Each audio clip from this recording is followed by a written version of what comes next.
the things they bring, advising students with disabilities, studying and volunteering abroad. My name is Justin Harford, and I'm a program specialist with the National Clearinghouse on Disability and Exchange, or NCDE. NCDE is the Department of State funded project implemented by Mobility International USA that is in charge of implementing this webinar as well as the other webinars in our spring series. So for those of you who are coming back, it's great to have you back. And for those of you who are new, it's great to have you join us as well. This webinar is being recorded, and a recording will be made available after the fact. I ask that you all please have your microphones off. If you're not speaking, at the end, there will be time for Q&A. Also, my internet is not as wonderful as I would like, so just in the interest of increasing the probability of webinar success, I'm going to have my video off for the majority of the webinar, so that way we're just kind of minimizing my use of bandwidth. So I have some slides up here, and I'm just going to be going through. The slides are going to largely be Cliff Notes. I'm going to kind of cover a very brief overview of NCDE, probably spending a little less time on it than in previous webinars. And then we're going to go over examples of adaptive equipment, followed by examples of people who come along. So the topic of this webinar is the things they bring. And the idea is that people with disabilities, you're not, the accommodations that people with disabilities will take abroad with them, they may not be provided by the program, they may be provided by the individual. And those can be a variety of different types of accommodations, whether it's a power chair, medications, a personal assistant, etc. So, but even though the individual is bringing their own accommodation, there are still things that you should know about that, whether it's an assistive device or a person or a medication, so that you can be a better advisor. And so in this webinar, we're going to be looking at that. So I'm just going to see if I can take control over these slides here. All right, beautiful. So very brief introduction. Here's myself. My contact information is jharford@myusa.org. So you can follow up with any questions. And broadly speaking, the National Clearinghouse on Disability and Exchange has a goal to increase the participation of people with disabilities in all types of exchange between the United States and other countries. And we do that through our consulting services. We answer questions directly as people email us, either to our email, either say you email me at jharford@myusa.org, or by emailing our inbox clearinghouse@miusa.org. Either way, those emails pretty much get to the same place. We also do webinars like this and workshops at conferences, and we offer a number of different resources as well. Great. So, and this is just kind of a summary of our resources: magazines, webinars, etc.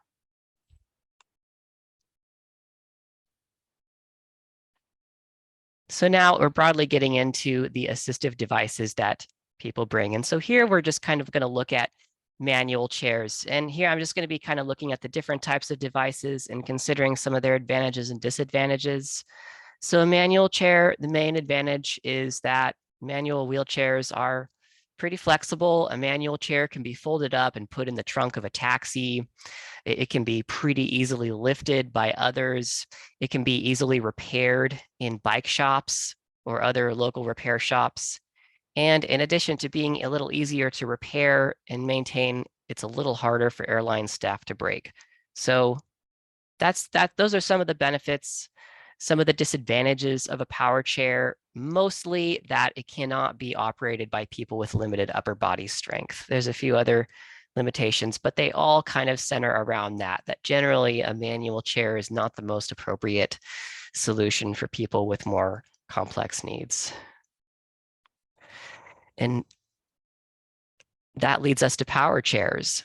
So of course, the advantages of a power chair are that a power chair can be operated by people with limited to no upper body strength.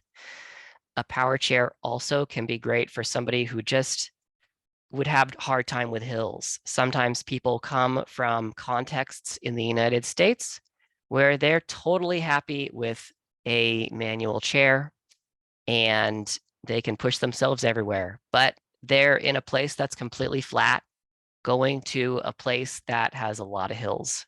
And so sometimes people can be taken off guard by that. Disadvantages of a power chair are that it can be a little bit easier to break when you're traveling on flights, and it can be a little harder to repair. Sometimes parts for power chairs have to be sent in from other places, and sometimes it requires a little bit more expertise than what you'd find in a local repair shop, unfortunately.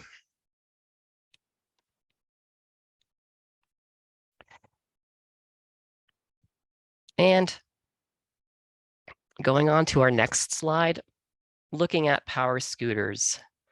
So here on this slide, I mentioned power scooters. They can be a little bit more portable, but they also are motorized. Power scooters can be great for, again, people traveling those longer distances, going up hills. They kind of combine some of the benefits of a manual and power chair together.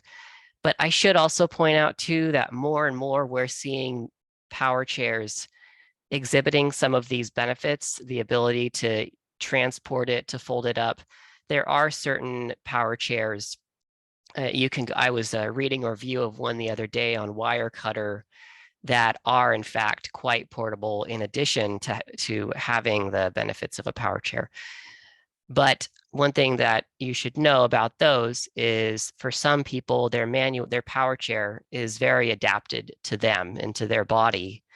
And taking a more portable power chair can sometimes still be a compromise. The suspension maybe might not be as strong, and it may not be quite as ergonomically customized to the person. Sometimes people will still opt for those chairs, thinking about the reviewer of this Wirecutter article, but it's a trade-off, and they're accepting that during their time abroad, they're going to be less comfortable while they're using that chair. I think kind of one of the main benefits of a scooter is psychological in a sense.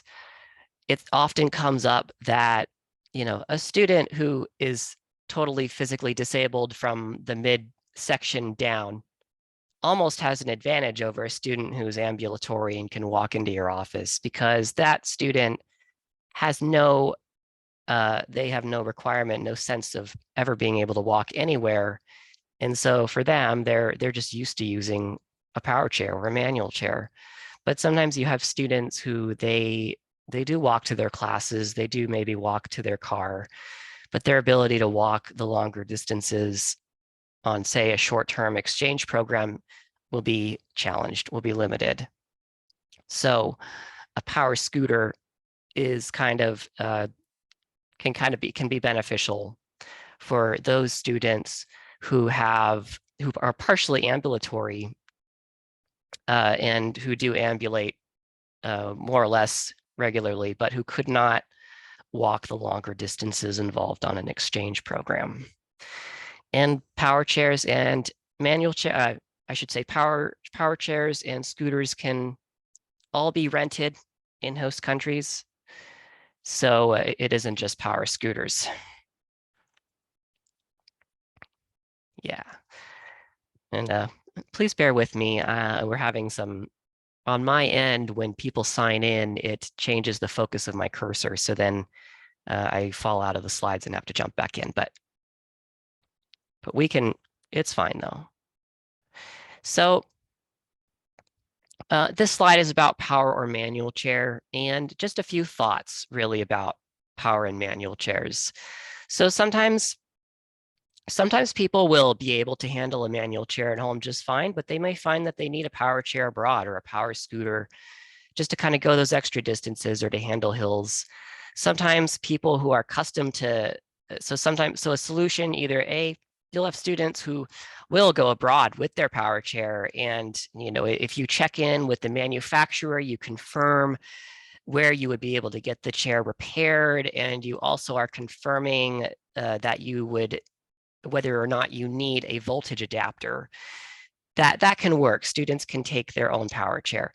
Sometimes students will decide it would be easier to get a power chair locally. So even a student who is accustomed to using a power chair at home and they have their favorite chair, they may have their spare manual chair that they go abroad with. And then when they get to the host country, they rent a power chair from a local place. And then the benefits of that are that then you have somewhere on the ground that is guaranteeing the adequate function of the power chair. They can fix it and they take responsibility for that. So that can be a benefit.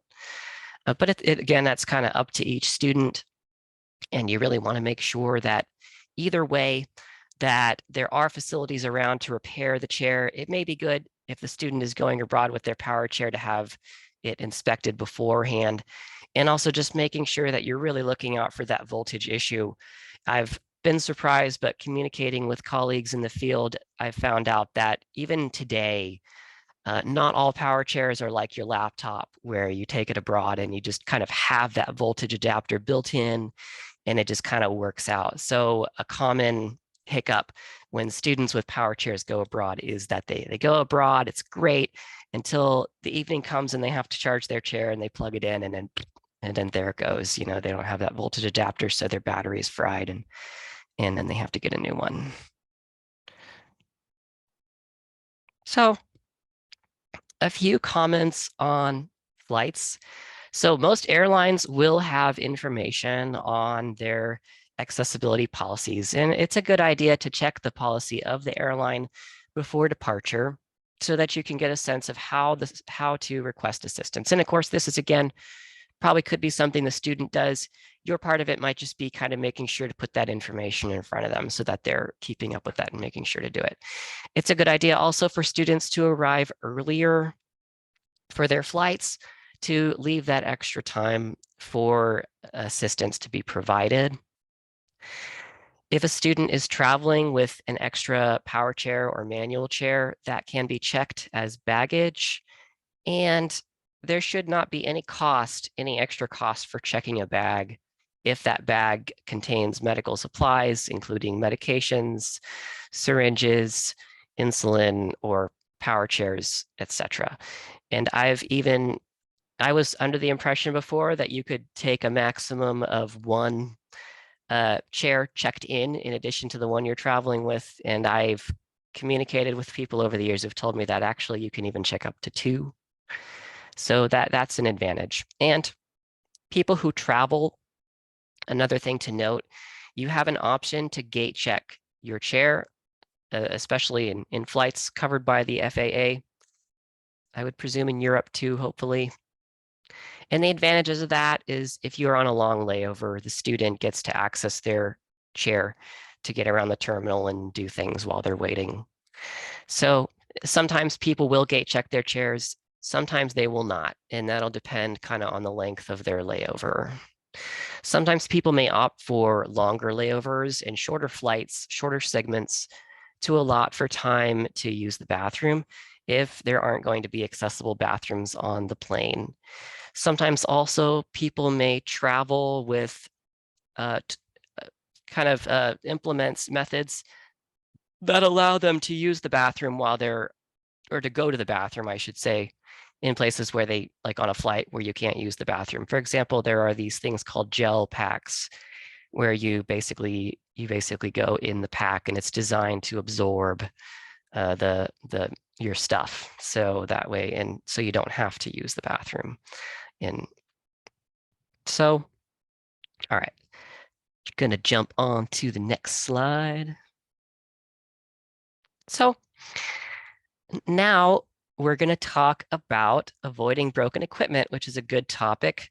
So just a few things about traveling with especially a manual chair or power chair. So first of all, of course, we know there are sometimes the terrain abroad is a little bit rougher, and the casters on most chairs, by default, they aren't that big.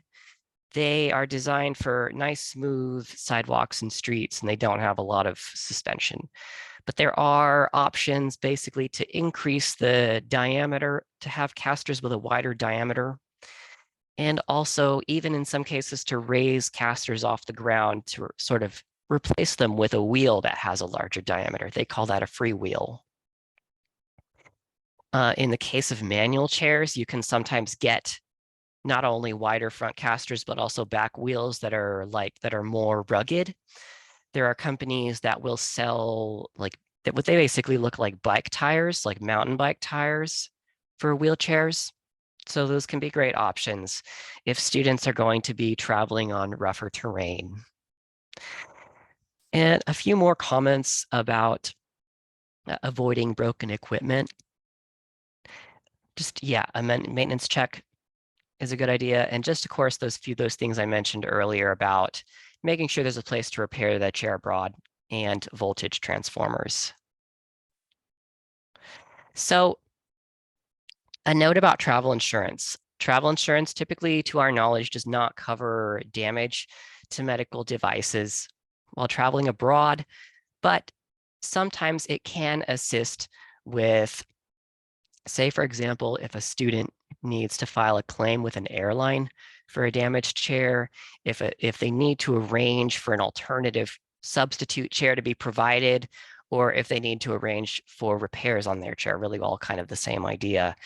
Sometimes insurance can assist with finding those services, even though, again, damage to a chair may not be directly covered.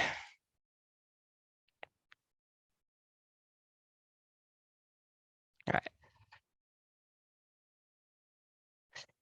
And now that we're done with assistive medical, mobility devices, we're going to go on to medications.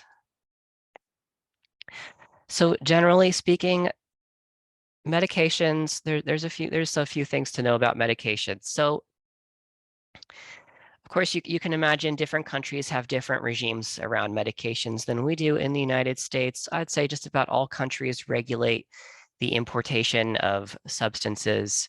In addition to importation, there's the factor of getting a supply to take with you. So on shorter programs, I'll just start by talking about first getting that supply to travel with, or getting medications in the host country, and then I'll comment on importation. So students, of course, traveling on programs less than 90 days may opt to take their own medication with them. Oftentimes you can get a travel supply of up to 90 days worth of medications. That will depend on the student's particular insurance provider and doctor and the type of medication for which they're trying to get an extra supply. I have heard of certain types of medications, say psychotropics, painkillers, where insurance providers or doctors have been a little bit more reluctant to provide those extra supplies. So, but it really will depend on on the medication student's particular insurance. But if a student is going to get a larger supply of medications, or if they just plan on bringing medications with them instead of getting the medications in the host country, you're going to end up with the issue of importation. The International Narcotics Control Board has a great travel resource where you can look up a policy of a given country on the importation of controlled substances. And you go in there and you pretty much see a long list of just about every country there is in the world, and you can see if that country has submitted information to the INCB about its policies on the importation of medication. Generally, in my experience, countries that really take this seriously do tend to provide substantive information, because of course, none of us want to deal with, people bringing in stuff that's not permitted. There's more or less two different types of regulation regimes. There are the regimes where common in Europe, where you can have a medication, say a painkiller or a psychotropic, that is banned for purchase in a host country. But nevertheless, you can take it with you if it's legally obtained elsewhere. And then there are the regimes where they're the regulation regimes where it's banned everywhere. And, Japan is one of those. In those situations, you can't bring medication, even if it's been legally obtained elsewhere. And the only option is to come up with either do without the medication. And I know some of you are probably not happy with that idea, or B, get an alternative medication. I am surprised to hear I have encountered students who they have either A, completely done without their medications for the time abroad, or rationed their medications while they were abroad. So whether it's the best thing or not, it does unfortunately happen. And it's not always about the student deciding, hey, I'm doing great, I don't need these meds anymore. Sometimes it really is about the fact that the student hasn't been able to get a full supply, so they are in a situation where they have to ration.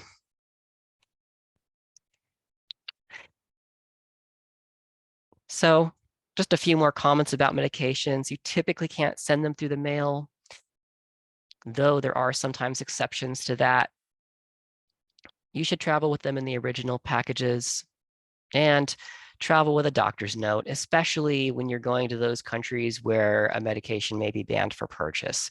You want to make sure that you're traveling with documentation that shows that you have the medication for a medical condition and that it's legitimate and that you plan to consume it and not sell it. So, and of course, just as mentioned before, those medications and supplies don't count toward carry-on limits. So sometimes people, for example, people with diabetes can be really nervous, understandably, about trusting in finding local supplies while abroad. So they may want to just carry a big supply of syringes and insulin and just really everything they need with them. And that can basically be an extra suitcase or two of supplies. None of those should count against carry-on limits. And this is just kind of a Japan focus, basically what I mentioned before, more or less. Students who want to travel to Japan who take ADHD or Adderall will need to meet with their providers to come up with an alternative treatment plan. So now we're going on to personal assistance. And really, there's all kinds of personal assistance rights. There's humans and there's dogs.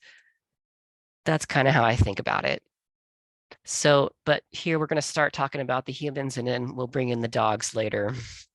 So, personal assistant services, a personal attendant or a personal assistant is somebody who provides support to someone with everyday tasks that they can't do for themselves. And that really can be things like toileting, eating,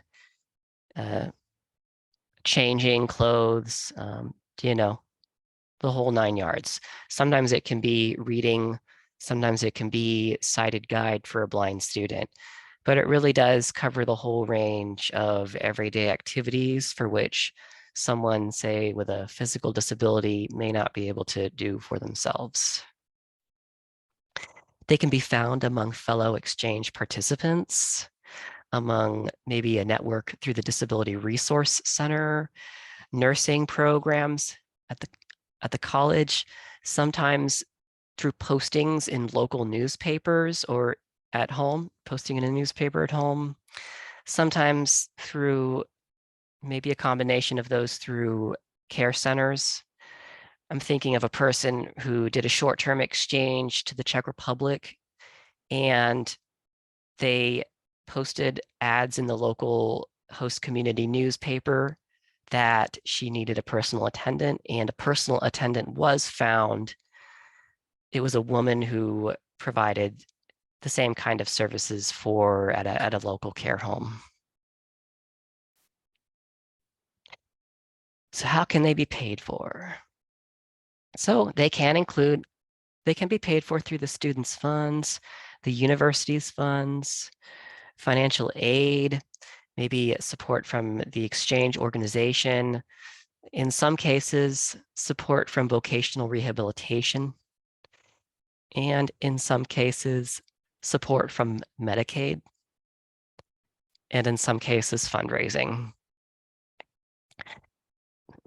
A personal assistant is unique in that it's not an academic accommodation. We would like to see more funds being set aside for students who study abroad who need personal attendants, because normally a personal attendant is covered by Medicaid at home. When you go abroad for more than 30 days, you lose your Medicaid eligibility. There are certain states that will continue to provide funding. I'm familiar with New Hampshire and Nebraska, for example. And I think if that happens, either A, the student is abroad for less than 30 days, or B, there's some sort of the state is kicking in extra funding so that people can have extra services, say for career development related things. And same thing with vocational rehabilitation. For those of you who don't know, VR is another agency that supports people with disabilities to achieve career goals. And sometimes that can include support with tuition. Sometimes it can include support with PAs. So, okay. So just a few other considerations of PAs. Just making sure that, okay, visas, most PAs will probably end up traveling with a tourist visa, unless the PA is another student on the program, in which case it may be different, but mostly tourist visas. Sometimes tourist visas involve time limits, so PAs may have to travel out and back in order to renew a tourist visa. Housing. So students with a PA will need additional housing available for their PA. So that's going to be something that you're working with, hopefully with your host partners, to make sure that that's available. And then just another comment about travel costs. So sometimes ground transport for an attendant can be free, but airlines said that there may be some variation there. And I think I'm mostly thinking about places in Europe. So now we're going on to sign language interpreters. Sign language interpreters are an academic accommodation, and in many cases, say a student is going to take classes for credit abroad,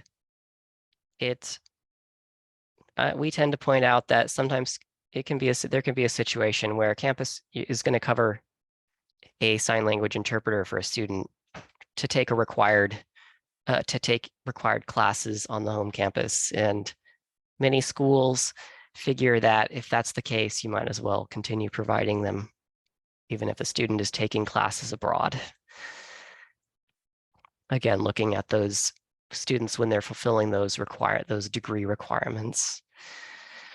So where can they be found? They can be found through exchange program networks.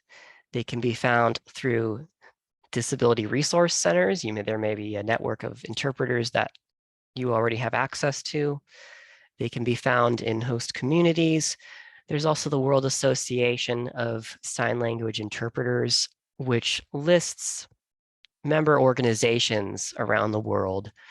And sometimes those member organizations may have access to interpreters. Of course, you should note that one of the challenges of interpreters is ASL is not the language everywhere. Many students say, for example, will choose to study abroad in the UK so that they don't have to learn another language. English is their familiar language and they don't have to do that. However, a deaf student studying abroad in the UK is probably still going to they may still have that international language experience. if depending on the interpreter they have, because BSL is different from ASL. So to give the going on the example of the UK, though, I am aware of instances where ASL interpreters can be located, but that is going to be a factor, though, for students. So moving on to sign language interpreters can be paid for out of a fund reserved for accommodations. Just kind of pointing out, many colleges will cover those costs already. Sometimes also through vocational rehabilitation. Again, kind of the same thing as with PAs.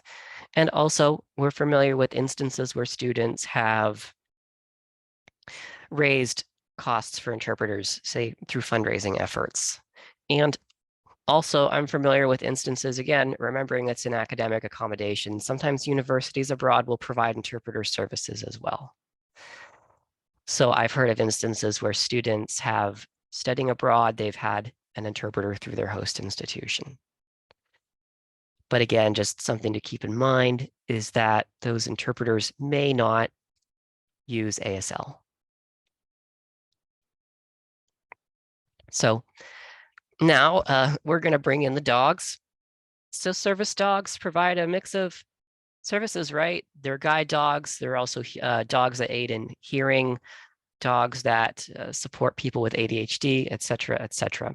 Generally, a service dog is a dog that is trained to provide a service for a person with a disability. So as opposed to companion dogs or emotional support dogs, which kind of are providing maybe emotional support, maybe through their presence, but they're not really trained to provide a service as such. So there's a few aspects to it: importation, flights, and host community life. So starting with importation, a great place to start is through the U.S. Department of Agriculture, not the FDA. That's hilarious. My apologies for the error. So the USDA's Animal Plant Health Inspection Service, or APHIS, they have a great page for travelers. If you just say, if you Google APHIS, APHIS, plus traveling with a dog to X country from the United States, likely you will get access to that resource. It's a great page because it has there's a form that you select your origin country and your destination country, and then you click submit, more or less, and then it brings up what you need to know about traveling to and from that start and end country with a dog or other type of animal. Generally, dogs are the preferred for a service animal. If you try to travel with really any other type of animal, I don't know, you could probably travel with a cat. But in my observation, snakes, birds, etc., it's a lot more complicated when traveling with those animals for importation purposes. So dogs tend to be the most viable for that. And typically what you're doing is you're having a certified veterinarian inspect the dog, and they might fill out a special form. Say, for example, in the case of the EU pet passport scheme, there's a special form they fill out, and then that form gets submitted to an authority, and then if they're happy with it, they approve the animal for travel. It's basically making sure the animal is vaccinated for rabies and that they don't have things like ringworm or other types of diseases that countries are worried about. When traveling to island countries or island states, for example, thinking of Hawaii, you can encounter extra restrictions. And in many cases, there can be quarantine requirements. So if a student is traveling to an island country like the Bahamas or New Zealand, or even one professional told me Australia, you want to make sure, and the student wants to make sure that they know what the requirements are going to be. Sometimes sometimes the quarantine requirements may be pretty strict. The student will have to pay to put the animal up in a place where it's going to be quarantined. And students may not want to do that with their service animals.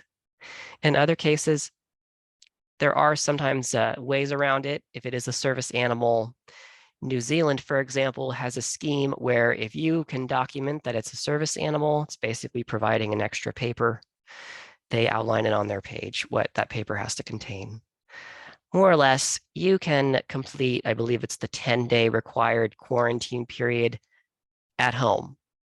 So you still have to quarantine your animal, but it can stay quarantined with you as opposed to in another facility. Flights. So when traveling on flights, there are really two types of flights. There are flights where the destination or origin is the United States, and those flights are covered by the FAA and the regulations. And there are flights where the United States is neither start nor end. And those flights are not covered by US federal regulations. And that matters because in the United States, we tend to be a little more liberal than other people. We think that a service animal that is self-trained is a service animal. In other countries, Europe, for example, they don't think that. They think that a service animal is one that's been trained by a school that is certified by an entity like Assistance Dogs International, ADI. ADI certifies service dog schools around the world. And to travel on a non-US flight, you can be asked for a letter certifying that the service animal has been trained by an ADI certified school. So that's important. If students are traveling with a self-trained animal, say to Europe, they will want to do a direct flight. Avoid those cheap, convenient transfers because they may not make it to the last leg of their journey with their animal. Okay, and then there's host community life. So, generally most countries are, I guess they're kind of like the United States. There's mixed recognition of service animals. Sometimes people have to advocate for themselves, even in countries where law protects them. More and more countries do have laws around service animals because of the CRPD, but then even still, the type of service animals that are recognized may differ from the United States. For example, for some years, the UK didn't recognize seizure dogs like the United States. In Europe, guide dogs are recognized just about everywhere, but other types of dogs may not be. And in the Middle East, I've not yet met someone who's successfully taken a dog to the Middle East. My sense of it is that dogs are considered to be unclean in some of those parts of the world, and taking a dog you involve a lot of extra social restrictions, and so yeah, that can be limiting. So just a few more remarks. Colleges usually will frame it as they take requests on a case-by-case basis because you don't know, right? You don't know what you're going to be able to fund. So you frame it as you offer support on a case-by-case basis. Costs can sometimes be split between entities. Say, for example, host universities might provide extra housing. Some universities like Duke and U of A have a centralized fund. Others, like the University of Illinois at Urbana-Champaign, have created scholarship schemes. They call it the Enabled Abroad Scholarship. Basically, the idea of all of these is sometimes students will encounter extra costs when they go abroad, going back to the personal attendant example. And if a student has to carry that on their own, that could create an extra barrier for them that others wouldn't have to encounter to studying abroad. So definitely we like to see when colleges are providing some of those extra supports, whether it's framed as a scholarship or whether it's a sort of a contingency general fund that supports these requests. And with that, I'm happy to take your questions or comments.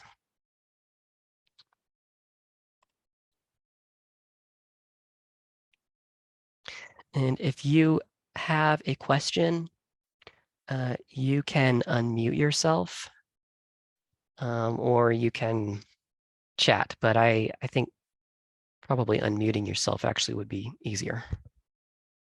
Justin, this is Lori. I see a question in the chat. Thank you. Victoria has asked, does ECA fund travel expenses for personal assistance of participants in official U.S. Department of State exchange programs?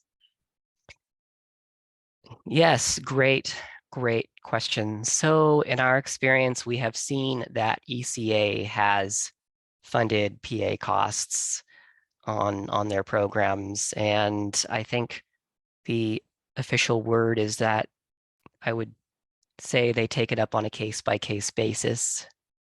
But we have seen that those kinds of costs have been covered by ECA on programs like Fulbright and IVLP. And then there's a follow-up to that question, asking what type of U.S. visa would the non-U.S. citizen personal assistant of an exchange participant with a disability need when traveling to the U.S. from abroad for an official U.S. government exchange program? Great question. So, you know what? I think this is getting into the differences between an F1 and a J1 visa. So like for F visa, F1 holders, I believe it's a version of either, I think it's a version of the B1 visa. Basically, it's in the class of tourist visas, and it's a tourist visa that is for a domestic worker, and that's how they come. And I think with J visa holders, it may be a J2, maybe in the J2 classification, but don't quote me on that. Great. Justin, again, this is Lori. Question whether or not you'll be sending a PowerPoint and the recording for those who are registered. Yes, we will be sending a PowerPoint and recording after the fact, along with a satisfaction survey. Yes. Great. A question here, curious if folks are at universities that have funding available for accommodation requests, who approves the requests and where does the funding come from? Curious if maybe somebody wants to weigh in. You know, keep an eye out in the chat. I think in our yeah, in our experience, I mean, I think what we've kind of seen is colleges. It really depends on the type of accommodation, but I mean, we've seen, I think, like in the case of U of A, for example, our understanding is that it's a central fund that is maintained by the disability office, and you know, it comes out of that. So yeah, that's my understanding. Accommodation costs are kind of a moving target because you know, one year, one quarter, you'll have a student who needs an interpreter, another quarter, no. And so like there can be a lot of variation. Great. Justin, I see that Rasha from EDUSA has their hand raised. Yes, thank you so much. First of all, I would like to thank you all for this helpful session. I'm Rasha from Education USA in Egypt, and I'm very happy to be with you today.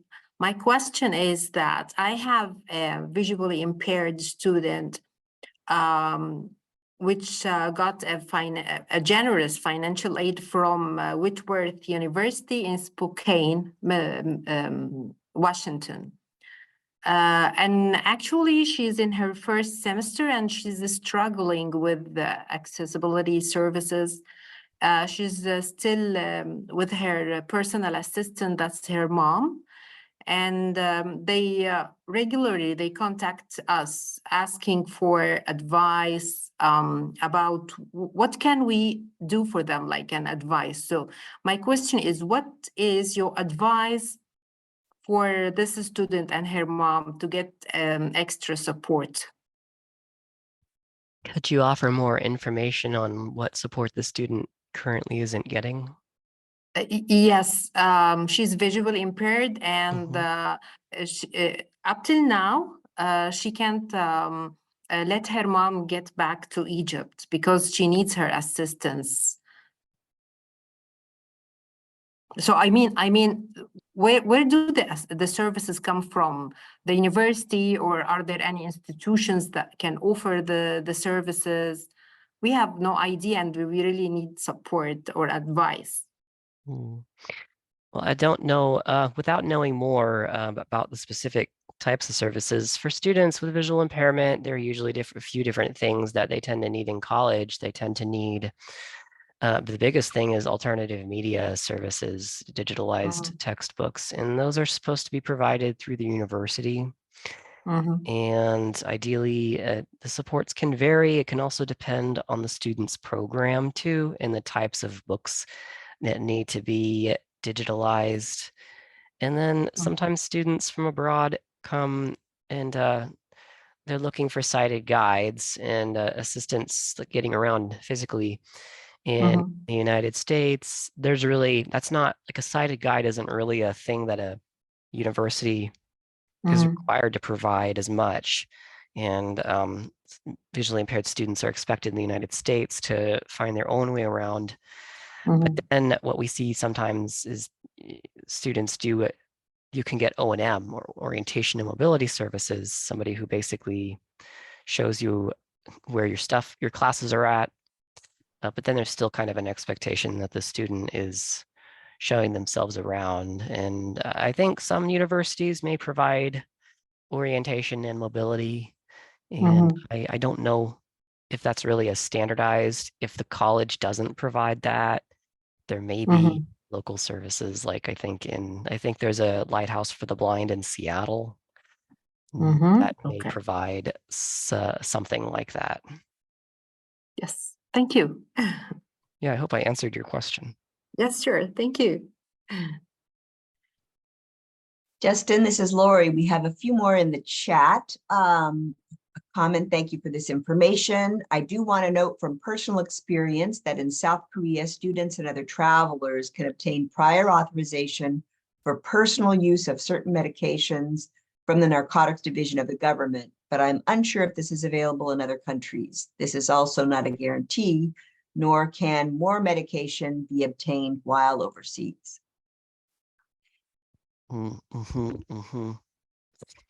Yeah, and that's definitely like if students who are that's kind of mostly what we see is sometimes like I think Japan, for example, they have a document you can fill out and get permission to bring medications. But as I've checked back, my sense of it is that medications containing amphetamine don't qualify even for that temporary approval.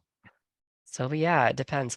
Some years ago, I was under the impression that you couldn't obtain Ritalin in France, but then in a session I was presenting, someone popped up their hand and said, I work in the host center in Paris, and we've had students who've obtained Ritalin there. So I don't know. That's a moving target too. It's changing as time goes on. Whenever I get a question about something like that, about a medication going to a X country, one of the first things I'll start by doing is looking at travel forums, because oftentimes you'll have people who travel to these countries for various reasons, and they're asking pretty much the same questions about their medications. And that can sometimes be a helpful place to get a little bit more enlightenment on what specific country rules are. If not, if the INCB doesn't work, or if you can't get info from, say, consulates that country. Some years ago, I was researching a query related to Japan, and I found that the Japanese consulate in Portland, which is pretty much our regional consulate, was very responsive to my questions. That's great. We do have a final question here. Ellen has asked, I'm curious as to how students who receive Medicaid navigate studying abroad. Is the only option to choose a program that lasts less than 30 days?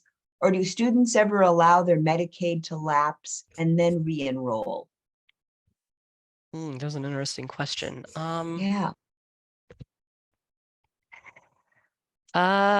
Right, because yeah, a student could just kind of go abroad for a semester, let their Medicaid lapse, pay for their attendant in some other way, and then take up with Medicaid again upon returning back. I mean, that's a really interesting question. I'm gonna have to look that up. I know for a fact that with supplemental security income, you immediately jump back into eligibility as soon as you are no longer out of the country. And so like a student who gets SSI technically wouldn't qualify after 30 days abroad. And then upon coming back to the United States, they can just pick up the phone and call Social Security and say, I'm back in the US again, and take up with their benefit again. So, my sense of it is Medicaid is draws on a similar criteria, but that's interesting. I need to look that up. Yeah, and it's interesting. I mean, for many years, I thought that Medicaid just basically dropped out and students couldn't get that support. And then I met someone who did a internship in Germany over the summer, and she was from New Hampshire, and she basically signed some sort of an agreement with New Hampshire, whatever their care services, their state care provider was, and she was able to bring her attendant with her and continue getting coverage.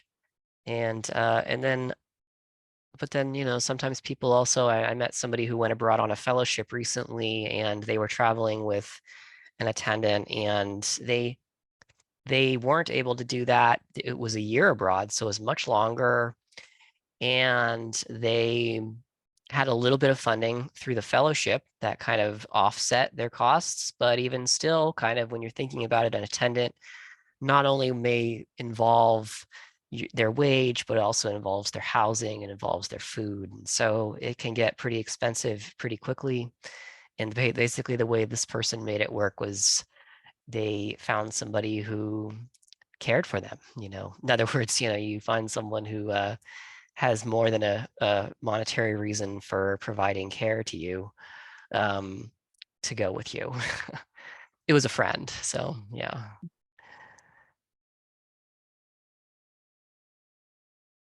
I don't see any additional questions in the chat, and nor do I see anyone with their hand raised with a question. Happy to take additional questions if you have them.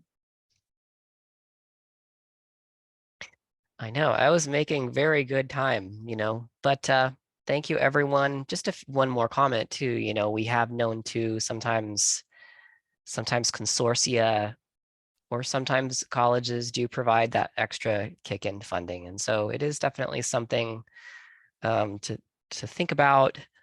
If your college isn't able to provide it directly, maybe working with a provider. And sometimes providers are able to kind of set aside some of that extra funding with just moderate program fee increases that get spread out among all the different people, so nobody really feels it that much. But it's tricky. I don't know that I've really ever seen two situations where people funded these costs in the same way. So thank you everyone for joining today's webinar on the things they bring, advising people with disabilities studying abroad. I hope the information has been helpful and that we've been able to cover some of your doubts.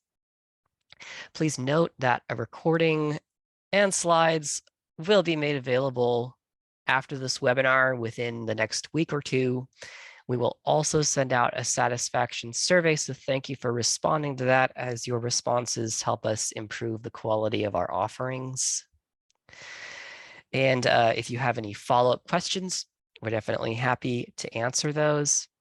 And with that, everyone, and finally, please join us on June 6th, no, on May 14th and June 6th for the last two webinars of the spring series on recruiting people with disabilities and on health matters abroad, respectively.